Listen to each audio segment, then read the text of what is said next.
This is KGW News at 11. Good evening, I'm Christelle Kumway. Tonight we start with a major crash in Cowlitz County. Multiple ambulances and a life flight helicopter have been sent out. Now we're still gathering information as we speak, but here's what we know so far.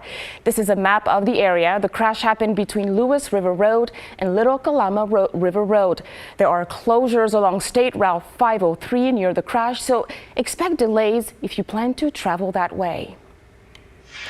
And developing tonight, damage is being evaluated at Rio's Ribs after the restaurant caught on fire overnight.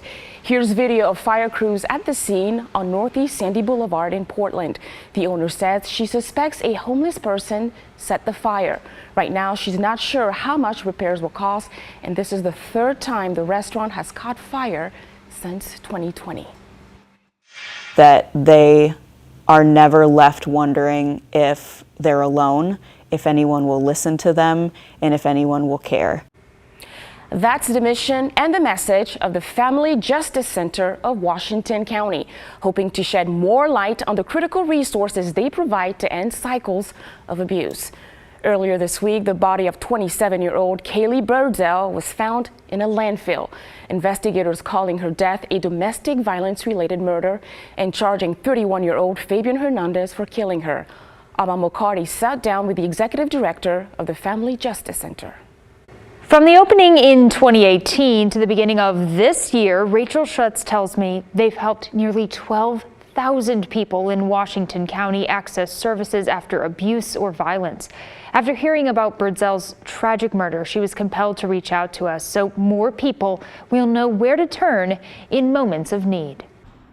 The case of Kaylee was an absolute tragedy.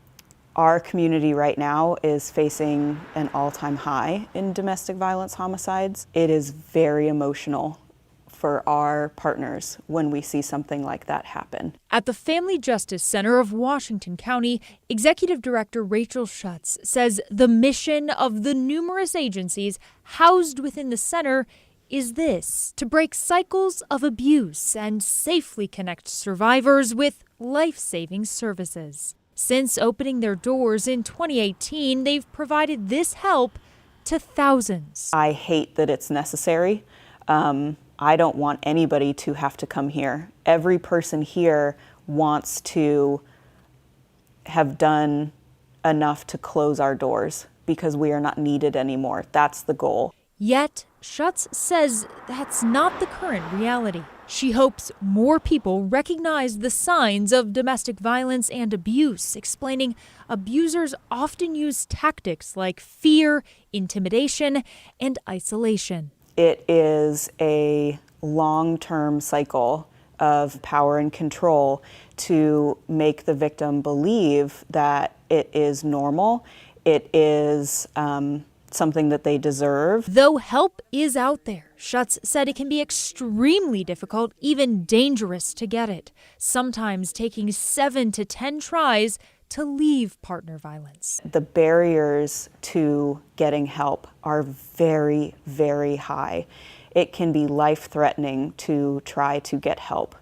And that is the real fear and the real challenge of getting out of these situations, and why it takes so many times, and why it can look like the person is just going back. When someone feels safe and ready, all it takes is a phone call to the Family Justice Center. Schutz said all questions asked and all information shared is 100% confidential. Reaching out to have those conversations is the first step because it doesn't commit you to anything. You can simply ask the questions. Nothing is compelled when you make these phone calls or access these resources. If you or someone you know is in immediate danger, call or text 911. If you're trying to reach the Family Justice Center, the number on your screen, 503-430-8300. Callers can connect to all crisis lines from there 24/7. We'll have more resources and links on KGW.com. Now, here are some Other headlines this evening, starting with monkeypox. In Washington, Governor Jay Inslee has ordered the State Department of Health to create a plan of action to curb the outbreak. The governor is asking the department to conduct public outreach and education, fair, equitable distribution of treatments, monitor case counts, demographic data, and help maintain testing capacity. The Department of Health also just launched a monkeypox hotline where people can call and ask questions about how to get the vaccine, symptoms, and risk factors. Now let's head on over to the Oregon Zoo. The next time you visit, you might notice some animals are missing, and that's all because of the avian flu, a viral disease that could be fatal for birds. The Oregon Zoo says some of the birds have been moved indoors to minimize risk of exposure or transmission to each other. Now that means you won't see some of the fan favorites like flamingos and bald eagles. Right now, there are no known outbreaks or cases at the zoo. Now take a look at this. We have new images tonight of a parachutist stuck in a tree. Now this happened Friday evening in Molino, which is about 40 minutes outside of Portland. As you can see, Molalla fire crews had to help them get down. But the good news is the parachutist is okay. A plan by the city of Beaverton to improve road safety got a big boost this week. The city was awarded a $2 million grant from the U.S. Department of Transportation. The money is for the Beaverton Downtown Loop project. Art Edwards explains. The city's idea is to enhance walking, bike riding, and driving along a portion of the streets in Beaverton, along Hall Boulevard, Watson Avenue, between Old Town and Central Beaverton. This project is going to be generational changing for our city. Beaverton has done all this work bringing in restaurants and people to our core, and now we're going to invest in the road to make sure that the sidewalks are wide, that it's well lit, that bikers have protected bike lanes, so that way their experience is prioritized. Earlier this year, there was a deadly hit and run at Southwest Hall and Farmington, an intersection that's inside the proposed Beaverton Downtown Loop. Through that loop, it has 2 state highways, it has a rail line and a MAX line on top of all of the major transportation happening around it. Beaverton Mayor Lacey Beatty led Congresswoman Suzanne Bonamici on a walking tour of the loop in June.